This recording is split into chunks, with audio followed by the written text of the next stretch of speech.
Ladies and gentlemen, dear colleagues, dear participants and guests of the Visual Learning Conference of Budapest, I'm much honored to be able to share my ideas with you about how we have been living in the reality of a global pandemic for already a year now. COVID has become our everyday thought, our everyday future, and our everyday practice. Now, if I ask you how you imagine an epidemic, how you imagine a virus or a disease, that's possibly not going to be done in a verbal act. You would have an imagination, an image in you by which you identify that there's something going on socially, culturally, physically in our communities now.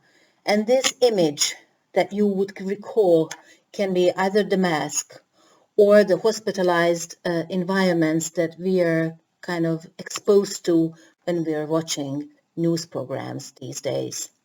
Now, this time I would like to cast light upon how few scholarly works have been born on the topic of the visual rhetoric of the global pandemic of 2019 and 2020. My topic then is the visual rhetoric of the COVID-19, of the novel coronavirus that we have come to know so much by now, or we have come to know a lot by now. This talk I'm going to give briefly consists of three parts. First, I would like to put my finger on how I would see and how I would suggest that we should see the functions of visual rhetoric. In how many ways can we conceive of it? The second part will be about visualizing the epidemic, and the third part will somehow discuss the visual virus discourse of this very pandemic. Now, when we go to visual rhetoric, we may see that visual rhetoric can be understood as a product, analyzing a product, that is a visual object. When it comes to visual rhetoric, it can be applied to visual objects, pictures, that is to say, within which we can recognize and analyze and identify the tools by which that very picture, that very image becomes persuasive. But visual rhetoric can also consider to be a procedure, kind of following up with how the eye sees, basing everything that's expressed on the logic of visual perception, like how the eye is able to kind of understand the surrounding reality. That visual rhetoric will be creative, selective, and contextual as our seeing is, and of course, spatial as well. And finally, visual rhetoric can be seen as or thought of as a process by which we can give meaning to our everyday lives, to the practices, to the forms, to the meetings, to whatever we experience, so by which we are able to make sense of what's around us and what's happening to us. And in that sense, visual rhetoric as a process is a highly discursive function of the rhetorical act. Now, if we see this way, we would say, or we would sum up, that visual rhetoric, either as a product or a procedure or a process, it has three main functions. First is to give presence, to show that something's there, that something is around us, within us, or something that's there which we have to deal with. Presence, as Paraman put it, is one of the main functions of the rhetorical discourse, of the rhetorical act. The second function is to give meaning, somehow attach a culturally, normatively, philosophically, or critically formulated message to what is experienced, to what is perceived, to contextualize what's happening into a kind of meaning, into a sense. So there's sense making going on when it comes to rhetoric. And finally, it needs to move us into either awareness or move us to, let's say, be safe with each other and with ourselves, or kind of act upon what's there. Now, given these three functions, we may see that when it comes to visualizing an epidemic, which is not new, because photography that replaced artistic works is just a kind of like new step in showing the diseases that we may suffer. So when we come to this and when we realize that this is not new to depict, to show, to represent visually a disease, an illness, a contagious illness, not just a virus, but an epidemic.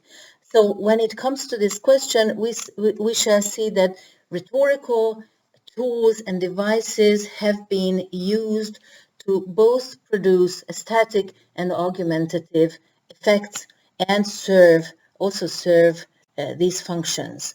When it comes to the augmentative part, the giving meaning function goes to the device of cause. So when you provide visually the cause of a disease, of an epidemic, better to say, and by the epidemic, I mean the disease, the spreading disease. So by providing cause, you give meaning. That is why it's happening. That is what it causes, and we are able to make it present. Now, presence can only be given by showing the consequences. So how do you know that you're living the era of an epidemic? Is that you see the symptoms, that you see suffering, that you see the loss of health. And finally, by move, we mean that we try to visually show the contrast between what's going on and what's bad. And by those who are just saving or just helping, curing this situation. These people have been saints, doctors, or religious figures for some centuries on. These days, that's very different, but we will talk about it a bit later. So, in a picture, be it a photography or a painting, composition, placing, quantity, like how many do we see of a certain type in the picture, and quality, color, texture, and so forth. The light in the picture will tell you about these causes, consequences, and contrasts, and thus give meaning, presence, and move the audience with the picture. Now, a picture of an epidemic or the disease that's in the focus of the epidemic can be very explicit, showing really the very signs of a disease. Think about earlier paintings of the plague. We will see some of them later on. These were kind of very explicit or very implicit, because now we are living the era of certain data regulations, information regulations. You're not able, as a photographer, to take photos of patients and their suffering faces or their physical sufferings at all. This is how that very person is protected. However, because of this, the influence, the impact of that very photography may lack the drama, the tragedy, the force that the previous paintings did have. And finally, it's very important to see whether the visual representation of an epidemic is realistic, this is how it goes, or symbolic, so somehow elevated by metaphor, the metonymy, or allegory. Now, if we go back to the beginning kind of lines here in my slide, we may say that when we give cause and when we give consequence, these are metonymic devices in rhetoric. So aesthetically speaking, these are metonymies. By the way, when it comes to contrast, it's more of a metaphor. Because you will show two things in relation so that you could make a further sense and conceptualize their relationship later on. Now, we are coming to a very important slide because I want to show you some examples from earlier historic times up till now, what a cause is. Now, this is a cause. This is Böcklin's painting from the 19th century titled The Plague. And you see that the very cause, the disease, is depicted like in an impersonated way, and you're really frightened by how bad and how black it is. Now, today, this is the cause. And a rather arbitrary hellic figure, now becoming very similar and very, very familiar for all of us. So this is the cause. You see the very difference between these two causes. Let's see the consequences. You see a picture of Jacopo Odi from the 15th century depicting possibly the plague. Some scholars say that these are the symptoms of leprosy, but I really wanted to show you how badly it can look when you really see people living the harm of a disease. Now, this is what we see these days. Because of GDPR, because of data protection, because of personal data protection, you will be not seeing anything that's suffering. What you will see is people hospitalized and people put under a very explicit medical treatment, but not there very suffering. And finally, contrast. Here you see St. Francis of Rome announcing the end of the plague in Rome from the 17th century by Nicholas Poussin, and this elevation, this saint appearing as a rescuer, as a savior, is very different from what we have now. By contrast, that we see these official people kind of always standing in one line, who are just guiding the policies, who are just in a way guiding us to fight with the virus and announce. So this is the announcement these days. And just one more point here, because with a virus, with an epidemic, better to say, it's very good to know what the spread is. Earlier paintings depicted the spread of an epidemic by the amount of figures appearing in the picture. Today, these are not photographies. These are always graphs, most often interactive graphs. Now, what is the challenge of visualizing an epidemic, this very epidemic that we are living today? One challenge is that you may not know what you see. Do you think that this virus, this parasite, which is in fact a submicroscopic parasite, and these are highly enlarged and pictures of them, do you think that you see the coronavirus 19? No, definitely. This is an HIV virus. Do you think that you see the novel coronavirus here? Of course not. This is the influenza A. So the problem here is when we want to give cause, it's not meaningful enough because the shape of that very virus is not differentiating and not giving a specific meaning of the very epidemic that we are living. The second challenge is when it comes to the consequence. Where do you think this picture was taken? Was it taken in Italy, in Hungary? Was it taken in the United States? Now, the one on the left was taken in Bronx, and the second one was taken in Bergamo.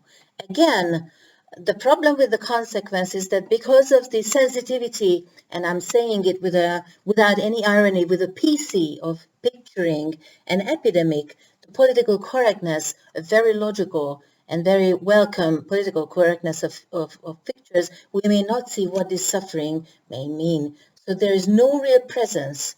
And finally, in this epidemic, we would say that when it comes to the contrast, it's not really elevated and not really different. Now you see a picture from Great Britain, and then you see a picture from France, and I deliberately didn't repeat the one that I had from Hungary. So the contrast is not at all moving. Let's say it's not moving.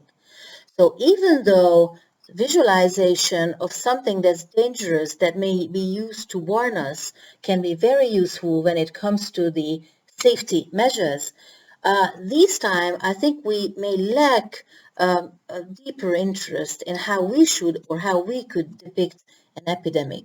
Metaphors can be a bit better. Now, in these pictures each of the pictures were taken from news media or scientific blogs and magazines.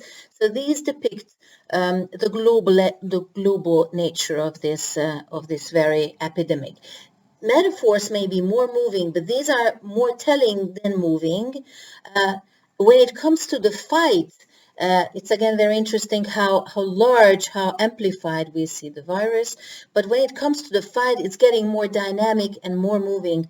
However, I do think that we still have to do a lot when it comes to the visual discourse of today's epidemic. Just because of making people anxious, because I really don't think that any one of us should shoulder the responsibility for that. But for everyone's sake, it would be better to see better what's going on.